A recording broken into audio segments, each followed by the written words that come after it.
Welcome. I'm Alfred Lamont Weber, and it's a great privilege today to be with Mia Feroleto, who has an extraordinary background and who's coming to us to share not only her personal story, which feeds into a very powerful conference that she is organizing at the Thunderheart Center for the Arts and Conference Center in Wasta, South Dakota, the Conference on Consciousness and Contact 2021 on the weekend of July 22nd to 26th, 2021, which I have learned is the beginning of it's the new year of the Mayan calendar, but I'm just mentioning that it's a very auspicious weekend. So I want to welcome Mia Feroleto. Welcome, Mia. Oh, thank you so much, Alfred. It's so good to be here with you again. Thank you for inviting me back. Well, right before we went on the air, you were sharing an interdimensional experience that you had that I thought really embodied the theme of this conference, which is consciousness and contact. And I wondered if you could share that again, because I found that extraordinarily moving because it embodied you and your being over many of your lives and your contributions to reality coming back to be with you. And I wondered if you could share that, because I think it's very moving. Oh, I'd be very appreciative to have the opportunity to share it, because I feel it was one of the most extraordinary events of my life. And also I felt it was a message for humanity, because it spoke so clearly to who we are as spiritual beings, you know, here living a physical life, but that who we actually are, the depth and breadth of who we are as souls is just mind-boggling and eternal. I was born with a heart murmur, and even though my father was a doctor, it was never really mentioned to me. I was treated completely normally and, never pampered because of it. But when I got to be an adult, the first thing the doctor would say when I'd go for a checkup or whatever would be, "You've got this really pronounced heart murmur."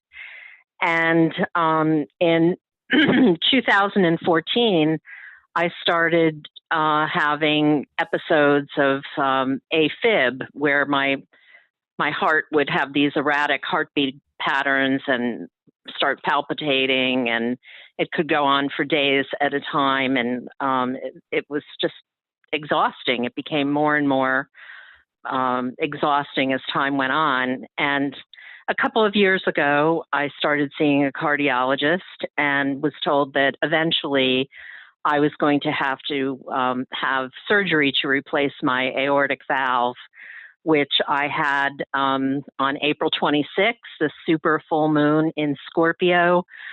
Coincidentally, it was at 7 degrees Scorpio, exactly on my natal moon in Scorpio to the degree. And there were a number of hiccups during the procedure. And I actually, when I was moved onto the gurney to go into the recovery room, my blood pressure went down into the 20s and up to 300 in terms of getting me stable. So I developed a certain notoriety within the cardiac department of the hospital for that alone. But my last night there, I was taking pain medication, and I've had a very mystical life. From the time I was a small child, I was extremely psychic. I've been psychic my whole life. And I communicate, not only with animals and ETs, but the angelic realm and all the elemental kingdoms, and communicate with them throughout the day, every day. So I'm constantly receiving messages and communicating back and forth. And the last night at the hospital in Vermont, I was in a room that transformed into a temple. And it was a very simple architectural design with a flat roof like a mastaba, and just very elegant, but very clean lines, very geometric. And I was told that this was my temple, the Mia temple. And in reality, in my 20s, I had done a series of drawings on Arches buff paper, which is a beautiful creamy tan color, primarily used for printmaking, but I've used it for watercolor throughout my lifetime. And drawings that I had actually made, along with a number of drawings that I had not made, lined the interior of this temple as if they were recessed niches. Each drawing, the paper in reality measures 22 by 30, and they were all vertical. And each of these drawings had a delicately carved wooden frame, and the frame was painted in gold. So the overall tone of the entire temple was this beautiful, very high frequency and elevation gold light that just, I can't even describe what it felt like to be in this space. And I was told that this was my temple, and each of these drawings combined my actual handwriting, and they had my name written in the text that was written. And then there would be drawings, graphite drawings that were integrated into the text. So there was no color. It was all gold. The overtone of the entire thing was golden light.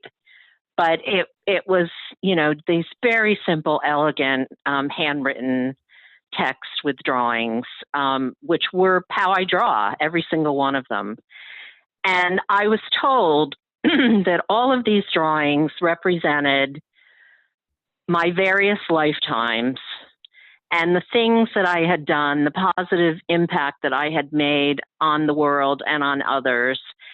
So they were my stories, but they were also the stories of people that my actions had impacted in a positive way that I didn't even know of. And I felt such a sense of fullness and satisfaction and completion and validation that the work that I'm doing is on the right path, and I am, in fact, making a contribution. It was just extraordinary. And I had fallen asleep for a couple of hours. I was waiting for a friend to come and pick me up in the morning to be discharged and leave. And I woke up and I opened my eyes, and the entire floor of this good-sized room was covered with sleeping angelic beings, the same golden light, the same high frequency. They were all just lying on the floor, sleeping around me.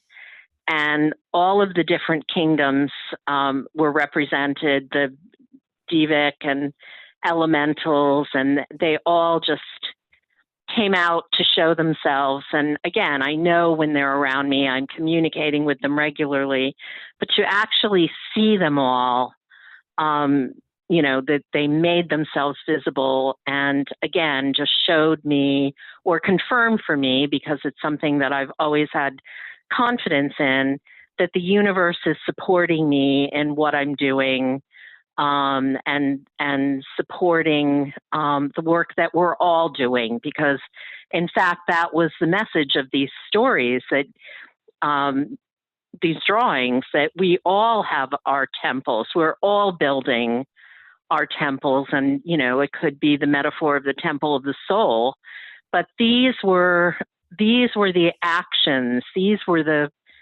the vignettes of many lifetimes coming together to create this world and be part of this world. And it was just such a gift. And I know that that my heart was changed and opened in a way that I can't describe, but I know on the other side of this surgery, as difficult as it was, I'm a completely different person. Just it's a transformational event. So how does that feel to you now, going into the Consciousness and Contact Conference, which is today's May 29th, and that's coming up on July 22nd to 26th? Well, I feel this is going to be our most important conference. This will be the fourth one that I've organized. And last year was a very interesting one because due to the COVID virus, some of our speakers were not able to come at the last minute. Whitley Strieber lost his driver's license the day he was flying to South Dakota and could not get on the plane because he did not have a valid ID with him. And what was interesting about the conference last year as a result, we still had 10 speakers and we had an amazing time. And we did so many other things, like, go to the Badlands and Devil's Tower and Bear Butte, the most sacred site in the Black Hills for the Lakota people. But our attendees were having this extraordinary time of connecting with each other and advancing, aside from a few people who resisted the energy that was coming in for whatever reason. Everyone went away, returned home with this huge leap in energy and in psychic abilities. And not only that, it was the first time in one of these conferences where I've actually spoken about my own experiences, and some people were having spontaneous Kundalini activations while I was speaking and crown chakra openings. So it was quite an amazing confirmation yet again. And what's so interesting is that the attendees knew that I was having some issues with my heart. And as a group, they did a meditation, a healing meditation for me one night after I had gone to sleep. So this whole heart process, really began at last year's conference in a way. And I feel so strongly that all of that energy now coming into July is going to bring us to a whole, higher level. Each year, the energy, goes up several notches. And I truly think that this year, this particular summer is going to be off the charts because, again, individually we're making advances, but I do see that humanity as a whole is advancing as well. Right. Now, among your guests are Paula and Chief Averill Looking Horse. Could you tell us a bit about them? Yes. Chief Arvil Looking Horse and his wife, Paula, are leaders of the Lakota Sioux tribe. Chief Arvil is the 19th holder of the sacred white buffalo calf woman pipe. So really, in terms of Native Americans, he is the equivalent of the Pope for Roman Catholics. And they came last summer and spoke. It was just a huge honor to have them with us, and they are returning this year. Chief Arvo and Paula travel all over the world for their Peace and Prayer Day, and are, involved with all kinds of major movements and speakers around the world to elevate the planet and clean up the environment. So we're very blessed to have them return, and they had introduced me to their friend Peter Champeau, who is a very experienced and knowledgeable ley lines master. He's from a long family of Masons, and his knowledge of earth changes and the energetic lines around the globe is just outstanding. And he participates in a number of the sacred ceremonies that Chief Arvo and Paula have as well. So that's very exciting.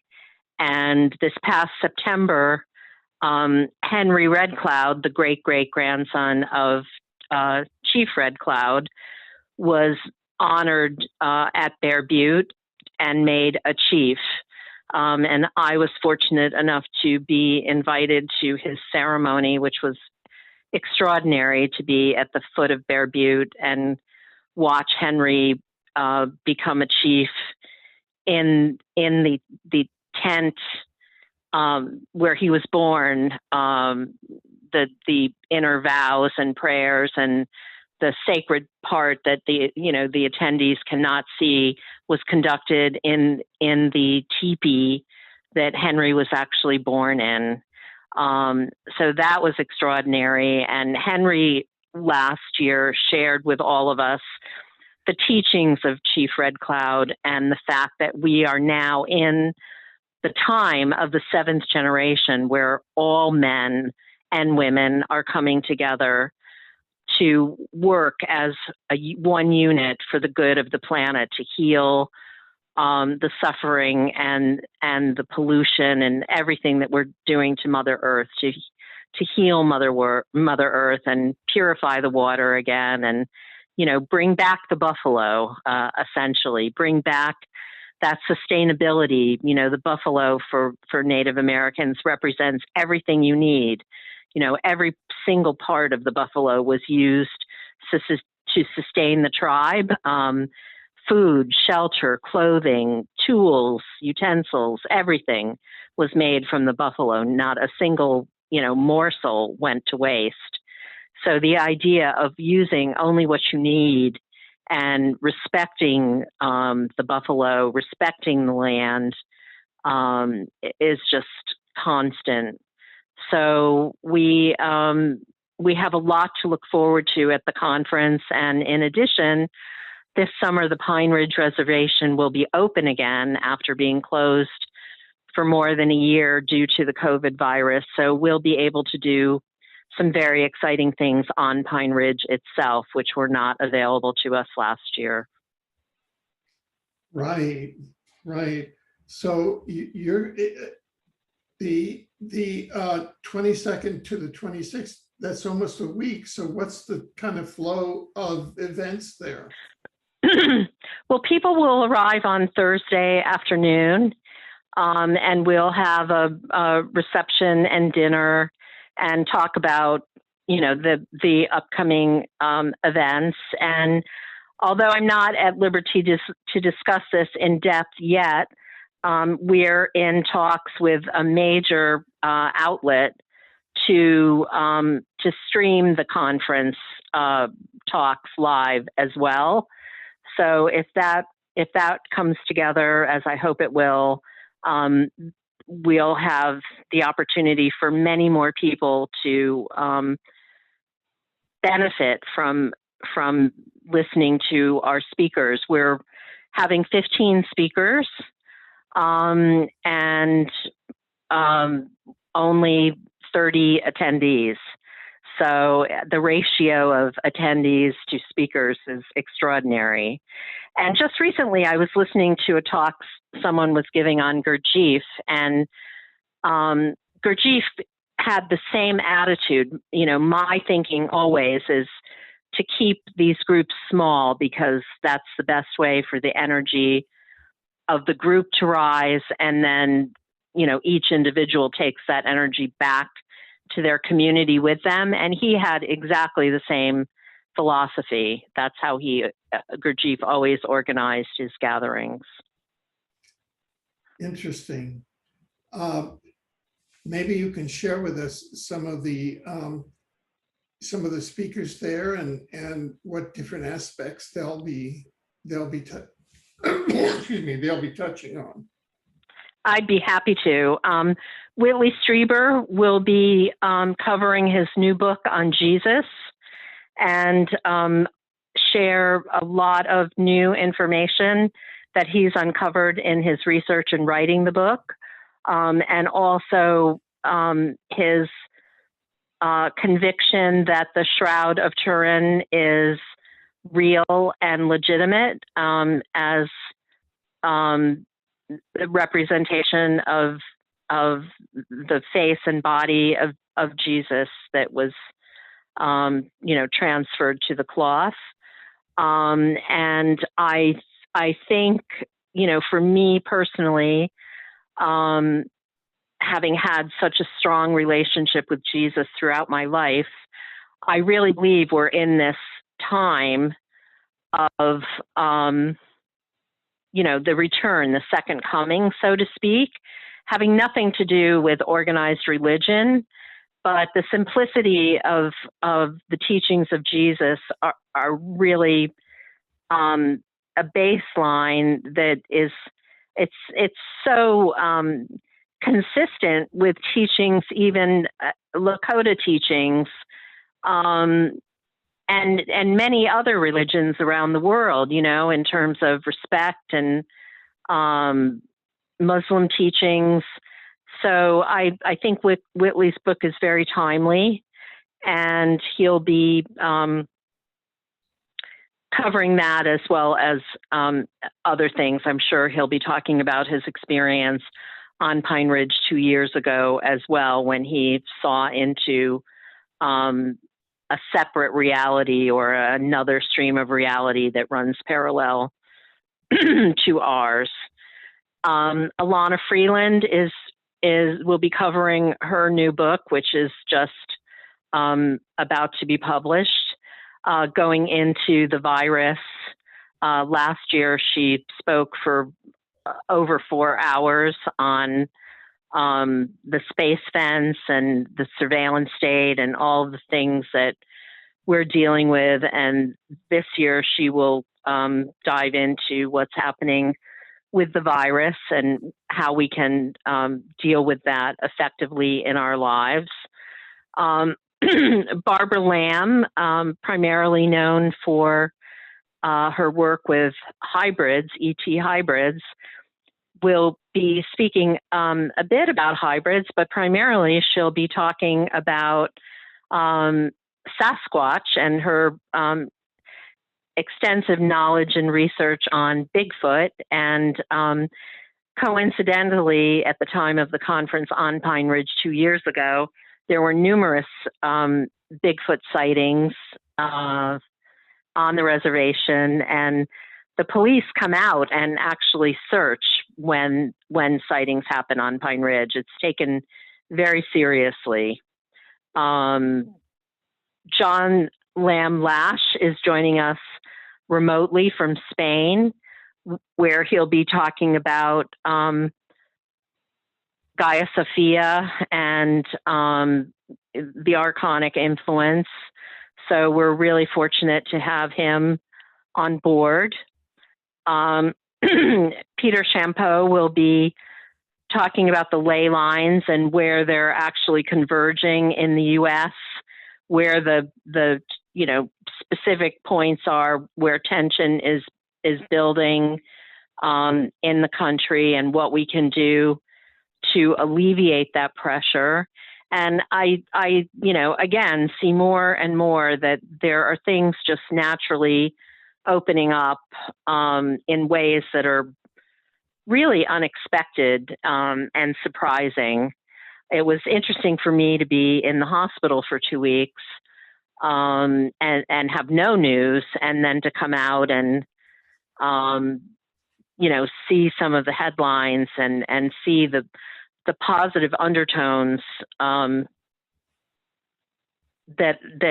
were being reported, that perhaps someone less in tune would just gloss over it, but seeing the underlying significance of change in the making was very gratifying. Phil Borges will be speaking about his work with shaman around the globe. I discovered Phil, who's a filmmaker and photographer, through his TED Talk, which has 4.5 million viewers, where he goes into great length of his travels and interviews with approximately 40 shaman from various cultures all over the world, and what he's learned, and specifically the fact that in all of these other cultures except Western culture, the community of the shaman supports their spiritual growth and development, and supports the gifts that they've been given. Whereas in our culture, we're so quick to label them as, lacking in some way or having psychiatric problems, when in fact, they are simply more in touch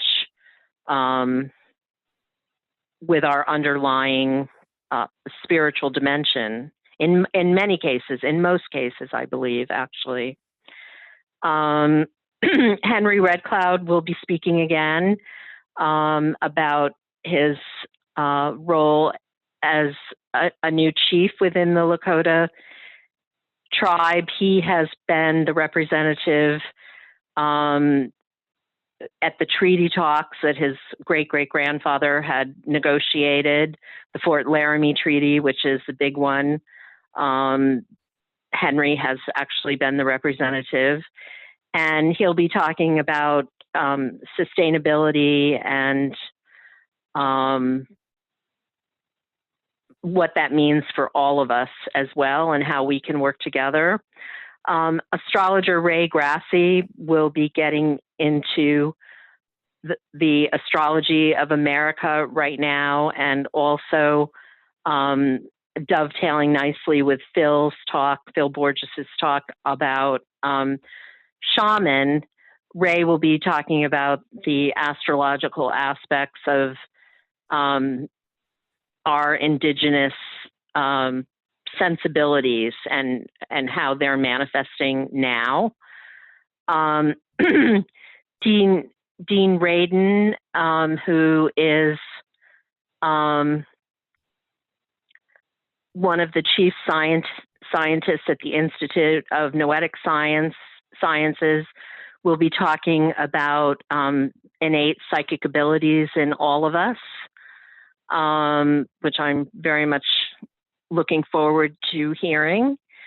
Giuliano Pozzati, a spiritist from Brazil, who's an expert on Chico Xavier, will be talking about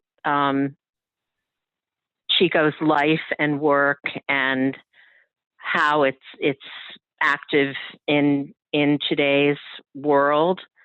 And one of our attendees from last summer, Joe Krawczak, who led everyone through a meditation each day, is coming back to lead a personal meditation each morning for all of us as we go through this amazing 4 days together. Right. Now you say that. the attendees are limited to a 30, so it's a very small and select group. So how do are what are some of the experiences that these 30 people have, from past years? Well, one of our attendees last year has been a therapist for 30 years in private practice. And she felt that coming to our conference for 4 days provided a more effective therapeutic experience than just about anything.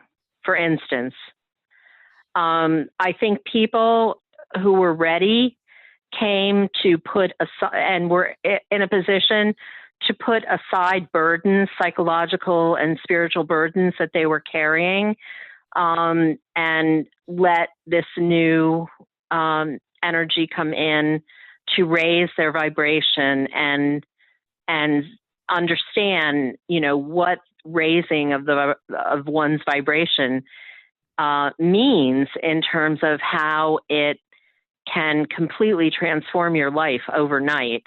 As you know, Alfred, when you're looking at the world from a higher frequency and interacting with the world from a higher frequency, your thoughts are clearer and stronger, and your ability to manifest is that much more so. And you become magnetized to the abundance and good that is out there for each and every one of us. And each person who came with that attitude, walked away and went home and brought so many new opportunities into their lives as a result of being there. I can say that for all past 3 years. It's, as Don Juan used to say to Carlos Castaneda, you can only carry so many rocks. You have to be willing to put some down before you can pick up some new ones. And that's really critical. If we're so tied to our history, whatever it is, of who we are, and allow that history to define us, if we continue to list our tale of woes, or, the pain of this or the trauma of that to define us, then that's taking up time and space, which could be filled by something so much more positive and creative, expansive, and useful to the world. And especially now, as we're in this new dimensional portal, which we clearly are, we have to pay attention to that. It's our responsibility to pay attention to that. Right. And I noticed that you said that one of the speakers this year is a world expert on the Brazilian medium and author Chico Xavier. And at your conference several years ago, there was some speculation of a correlation between the prophecies that Chico Xavier had made and some of the events at the conference. Do you want to talk about that at all, or does that make any sense? I would love to, and I would love to, Alfred. Thank you. And you are completely responsible for bringing Chico Xavier into my life and making me aware of him, and as a result, so many other people becoming aware of him. I had not known about his work, which I find extraordinary. And in talking to Linda Moulton Howe and a number of other people, they had not heard of him 2 years ago either. When you first told me, I was stunned that someone so influential could have been passed by, when I've read so extensively since I was a teenager. But there was no question for me with the conference 2 years ago that connected to his 50-year prophecy. The conference originally was supposed to happen in May, and no matter what I did, it just was not coming together for May. And as soon as I changed the dates to include July 19th and 20th, everything, just fell into place beautifully. And those are the dates that Chico had predicted that there would be signs in the sky that humanity had entered into a new phase. We had avoided World War III. You know this so much better than I do, and would speak much more eloquently about it if you wouldn't mind sharing the exact prophecy. Well, as I recall, it was there was a correlation of the dates back in 1969, and then with the date exactly 50 years later, with the date of the conference. And if World War III had not broken out by then, that the higher power, be it God or the sort of the higher divine power overseeing our reality, would give an extra period of grace, and we would not have World War III, and that was the date of the conference. Now, yeah. Now, I was not at the conference, so could you talk about some of the signs that occurred down there? I reported on them, but could you talk about them? Well, I will say I will say at the conference this past summer, 2020's conference, we had a UFO craft over Devil's Tower in Wyoming in a thunder and lightning storm, which was pretty extraordinary. We had craft come to Wasta, the little town where the Thunderheart Center for the Arts is. We had just a number of orbs showing up the summer before, and our attendees attended a sacred ceremony, which out of respect I won't go into, but a craft was overhead for almost an hour and a half during that ceremony. And that later that same day, I went to the Badlands with everyone, and I got into the car that Kevin Briggs, whom you know, was driving, and Whitley Strieber was in the car, and Alan Steinfeld of New Realities, and a number of other people. And I looked up, and the entire car was surrounded by hundreds of golden pink angelic orbs, just completely dancing around the car, dancing in the car. And they accompanied us the entire 25 miles to the Badlands. It was extraordinary. And it was the same incredibly beautiful color that I saw in the hospital. The temple had that same high golden light, just pure golden light, and the angelic beings that were in the room were the same frequency and color and vibration. So that was incredible, and Whitley was having multiple experiences on Pine Ridge and wrote an entire chapter in his book, A New World, about the conference. That was in 2019. The book came out in October or November of 2019. So people were, some people were being healed, like someone had a leg injury that cleared up spontaneously overnight. There were sightings at the sweat lodge ceremony, and people thought that a Sasquatch. Several people reported seeing a Sasquatch nearby the sweat lodge, and the last night of the conference, people outside were seeing craft while the electricity inside was just going bonkers. You know, the electricity kept going on and off, on and off, on and off. And I jokingly said, you know, okay, you know, 2 blinks for yes, and, you know, 3 for no. And it went on for about an hour while there were craft outside, and this, for no reason, you know, the energy, the electrical current was just acting up, as it often does when, you know, when craft are around.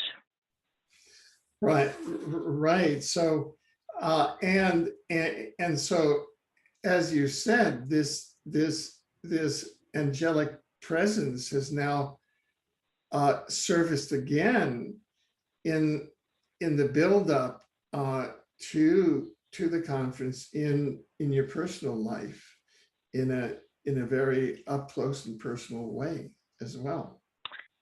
Well, in speaking to several attendees from the conference post-surgery, they started to have Kundalini, you know, activations and tinglings just from hearing the story of what I had gone through in the hospital.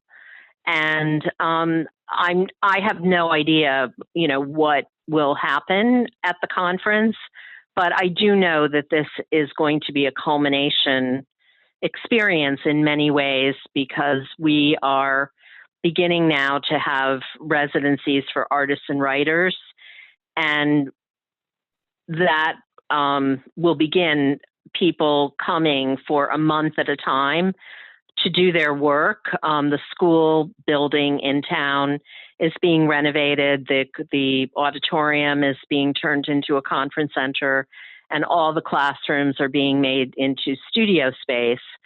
And so people will come, they'll do their art or write, and they will be given the opportunity to participate in a number of things that the conference provides.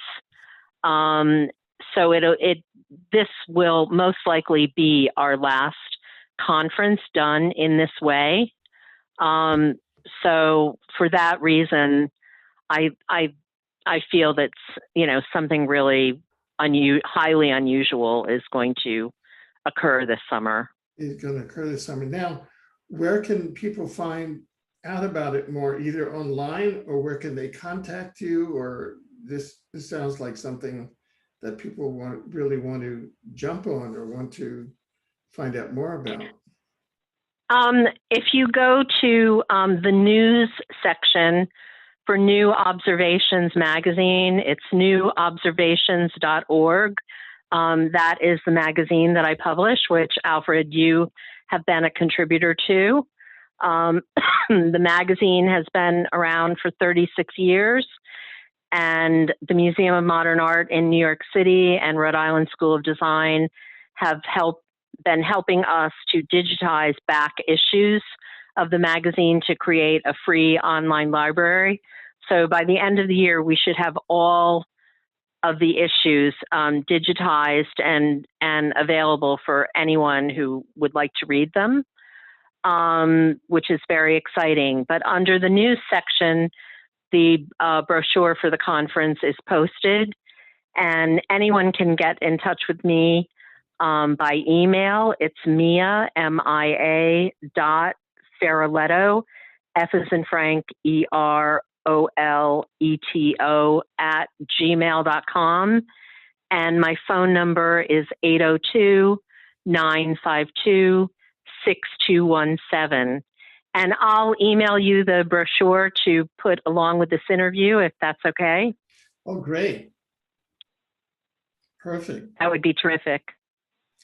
Yeah, yeah. This really, I mean, when I think about it, this, uh, this certainly has the words consciousness and contact are very real with this conference series. Yes, it's not conjecture. It is very real. And this conference was created because I wanted to share my personal spiritual journey with others. So from the very first one, I put together something that mirrored my own personal experiences. And now that I've been dividing my time between Vermont and South Dakota and have become so immersed in Lakota culture, again, I think this was a past life connection. This is very deep and goes on and on and on. And South Dakota is my home. It's one of my homes, and to be able to share the power of the land with the extraordinary power and beauty of the people is such a gift, for me to open up to others. It's just a huge blessing for everyone involved. Oh, well, thank you very much for sharing all of this with us. And I'm sure that all of the interdimensional forces are so strong with this that I'm sure that this conference series is a central part of the higher forces plan for the ascension of Earth. It certainly seems that way. Well, Kevin Briggs, our friend Kevin, has shared with me on a number of occasions that his ET contacts have told him that I am one of the leaders in this movement. And what's interesting to me, Alfred, is, I'm 65 years old. I turned 65 in February, and I've quietly lived my life until this first conference. 4 years ago, in 2018. Well, 3 years ago, because the first one, was in May of 2018. And it was at that point, that December of 2017, I decided in December that I was going to clear away the rocks in my life so that I could pick up the new pieces that I wanted to do. And for the month of December that year, I barely spoke to anyone and spent the time to review events or relationships that somehow seemed unresolved to me at that particular moment in time. So I could enter the new year of 2018 in a place where I was refreshed and ready to move forward in a more creative and abundant way. And it just helped tremendously. And I encourage everyone to do a little house cleaning in their own lives, because there's so much available to us right now. And the help is the interdimensional help on all levels is just extraordinary if we simply ask for it and avail ourselves of it. And the change that can come in happens virtually overnight. It seems magical. It seems unbelievable, but in fact, we have all the support that we need to manifest the things, our visions, our dreams, our goals. It's all there if we approach it with the right energy and attitude. And that has certainly been my experience. And the conference is what brought, the art center to me. I mean, that story alone is incredible. In 1992, the movie Thunderheart came out, and it's written by John Fusco, who lives here in Vermont. He's written a number of incredible screenplays like Hidalgo and The Highwaymen that came out last year with Woody Harrelson and Kevin Costner, and the animated film Spirit. But Thunderheart is about the American Indian movement on Pine Ridge in the 1970s and the death of the two FBI agents on the reservation. And when I saw it, I felt so close to the people. And it became one of my favorite films at that time. And I've seen it at least 20 times. And in November of 2018, when I went back to South Dakota for almost a year, I was on Craigslist looking for a place to rent. And I saw these images of newly renovated apartments in Wasta, and drove out to Wasta, loved the town, chose number 6. And it wasn't until 2019, when I was working on the conference and looking out the window, that I realized the building, not only the building that I was in, but the exact unit that I was in was the space that the Val Kilmer character in the movie Thunderheart was living in the movie. I was there. Literally, Spirit had brought me to the exact location of the movie. Right. And at the end of the movie, it said, and special thanks to Alex Whiteplume. Alex Whiteplume was president and vice president of the Lakota tribe. He's the reason why I first started to go out to Pine Ridge. His his history is fighting the federal government for 16 years to win the right to grow industrial hemp on the Pine Ridge Reservation, sovereign land. He was the spiritual advisor for the movie Thunderheart, and he is the cover image of New Observations issue number 131 on industrial hemp. He's actually wearing his grandfather's feather bonnet, and it was the first time he ever allowed anyone to photograph him wearing it. So it was a huge honor for New Observations to have him share that with us in that way. But his wife, Deborah Whiteplume, who died in November, was the inspiration for the Maggie Eaglebear teacher character in the movie Thunderheart.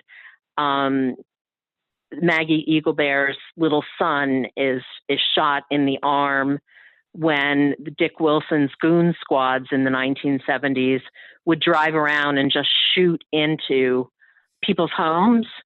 That actually happened to Alex's wife Deborah, and her son Lance, and Lance had to be rushed to the hospital to patch up his arm. So, it's just been such a journey for me, and I there's no question in my mind that I have a past life as a Lakota, as a member of the Lakota tribe. Amazing. Wow. Yeah, it is. What a journey. Well, we have so much ahead of us, Alfred, as right. you know, with, your plans for community building and so forth. We're in a place of endless possibility right now. And I just encourage your listeners so much to know that that's absolutely there for them. It's not pie in the sky. It's our reality right now. Exactly. Well, you seem to be creating very real, solid, solid events and accomplishments and opportunities for creators and people to come together, where interdimensional forces can come and create something even more for a positive future. So I want to support and congratulate you on that. And you're always welcome to come back, and we look forward to your coming back, and as events develop, reporting on what is happening out there. Oh, thank you so much. It would be my pleasure to come back and share updates. Excellent. I feel like my surgery prepared me for the next 20 years. You know, it made my body strong enough to get through all that I'm going to have to do. Exactly. Exactly. Very good. Well, is there anything that you had wanted to share that you haven't had the opportunity to share yet? I think that I think that I've covered the key points, and I am always happy to hear from people. So please send me an email if you have a particular question. I'm happy to answer. And I have been banned from YouTube, so I cannot post comments, in response to this interview. But I'm happy to respond, via email. Good. And your email again, so that people can respond to you. Is Mia, MIA, Feroleto, F as in Frank, EROLETO @gmail.com. Right. And we'll be posting this on our YouTube account, Exopolitics TV, which has 62,000 plus subscribers, and we'll be distributing it on our mailing list, and it'll be up at various of our sites, including exopolitics.com and newsinsideout.com. So it'll get thank you so much, Alfred. Yeah, sure. It'll get very wide distribution. That's wonderful. Thank you so much. Sure. New observations, our individual issues now are getting a tremendous coverage. The hemp issue, for instance, had over 200,000 readers, and the Pine Ridge issue about 135,000 readers. And we're definitely having an impact, and it's so satisfying and rewarding for me to have people like you and our other contributors come together and share their work through articles and art. And people are really learning a lot. I have one final question that kind of came to me, and I know it's a big question, but what are your thoughts and observations on this resurgence of consciousness of the Native American, of the indigenous Americans? What does it mean for us who live in North America? Well, it's North America, but it's also the globe. The Lakota people believe that that humanity came out of the Black Hills and populated the earth from there. And I can say that the Native American people that I know from day one have held on to the gifts.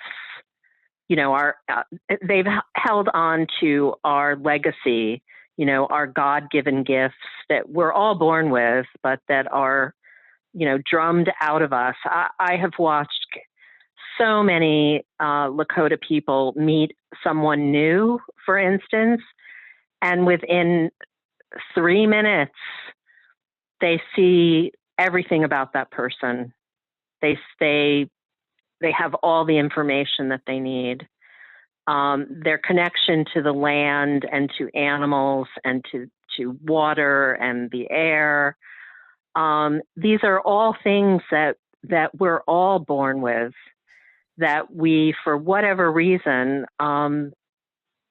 lose touch with. And, I wonder, I've spent time pondering, this heart murmur that I was born with, because in some ways I feel like, my heart was beating to a different drum. So, that separated me. But also when I was 19, I was tested at Columbia University for right, left brain hemisphere activity, and was told that out of anybody that they tested, my brain was the most balanced, and I process things simultaneously on both sides of my brain. That's what Native Americans do. That's what Indigenous people do. They're picking it all up. I mean, I used to feel, particularly until I was about mid-30s, I would feel myself kind of go out and fly around and just gather the information and then process it. And I actually see them doing that. They have held that space for all of us for all this time, as we've gotten further and further away from ourselves and our heritage, our connection to the earth and the power in the earth and the creativity. I mean, I'm sure, in Vancouver right now, it's a lot like Vermont, having been sequestered for a year and, having people shut down and staying at home. I can't even describe the vibrancy of the nature here. It pulsates. It's got so much life in it right now, so much vigor. The bird feeder outside my window has species of birds, I and the people I live with have never seen before. They're all coming out. And these are things that Indigenous people know and live with and use as part of their daily knowledge. And that's what we are all being called to do right now, to take that knowledge and allow our hearts to open up to it and integrate it and use it in our daily lives, because that's how we're meant to live. We're meant to live our divine spirits in an earthly reality. I mean, heaven really is possible on earth, but it's up for us to bring it into fruition, into reality. Oh, that's wonderful.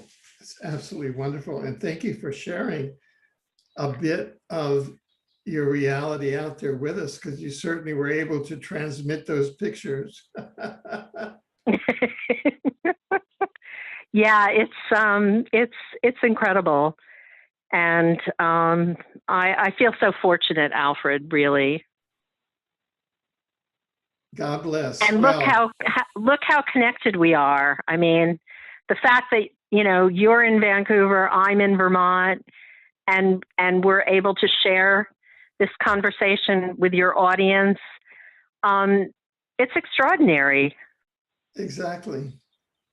Well, both start with V, and it's V for victory. What can I say? Perfect.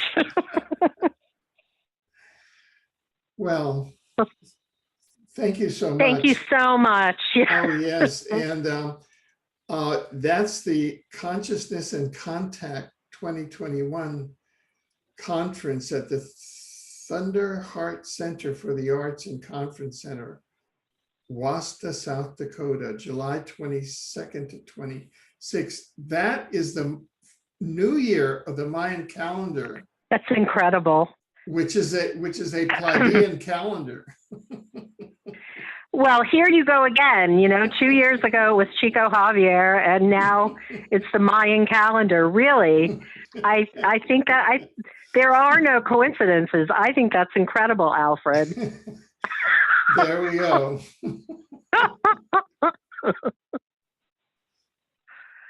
Well, have a wonderful. Is it a holiday? Is it a holiday in Canada too, or no? Is this Memorial Day? Well, we're kind of in a holiday season here. I mean, people have taken long weekends here, and classes were canceled because North America is North America, and there were cultural cancellations that happened. I mean, it's hard to separate the two countries, really. Right. Absolutely. Well, thank you again. I have totally enjoyed this time with you, Alfred. You are Wonderful. such an inspiration. Well, as are you, and